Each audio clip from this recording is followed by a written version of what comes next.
To understand the birth of editing and film language, we have to look at some simple storytelling principles. Let's take this example from Georges Méliès's A Trip to the Moon, made in 1902. In the first scene, some scientists decide to build a rocket. The decision to build a rocket is a cause. The effect is that they build the rocket, launch the rocket, and go to the moon. So in simple storytelling terms, it adheres to something that you might see in a theatre or read in a book. Simple cause and effect.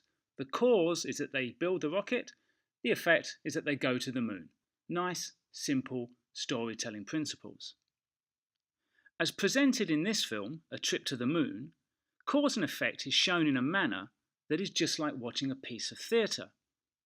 Simple long shots with performers coming onto the stage to suggest a new event, or sometimes leaving the stage to suggest an event is finished. Although it's been filmed, there is no film language here that we would recognise today. The visual language employed in this film is simply that of a theatre production. There is a narrative, yes. There is cause and effect, yes.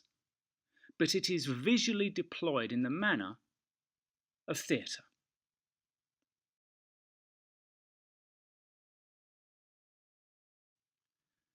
The American Edwin S. Porter was impressed by the Frenchman Georges Méliès and his work with A Trip to the Moon.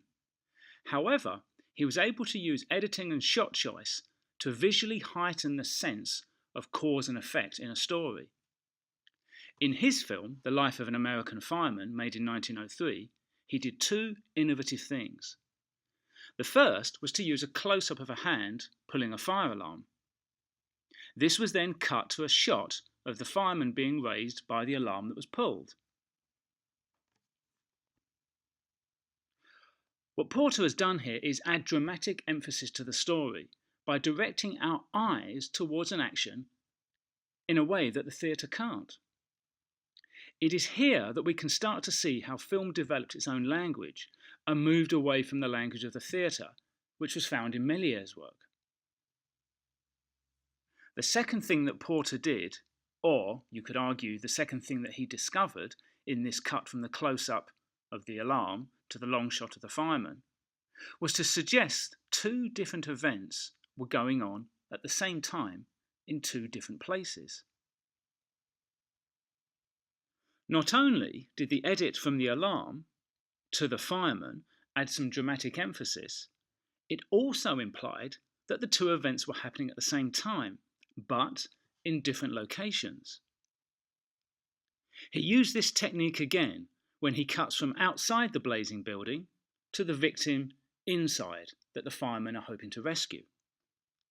The audience were able to grasp that the two events were occurring at the same time, and the cut between the two locations, outside the building and inside the building, added some dynamism and tension to the rescue. Limited, yes, in what we'd understand cross-cutting to do today, but nevertheless it did add that little sense of tension to the scene. So Porter's discovery or invention was twofold. Number one, the use of a close-up to add dramatic emphasis. And number two, the use of cutting between two events going on at the same time in order to heighten tension. Both techniques emphasize the telling of a story in a more visually dramatic manner.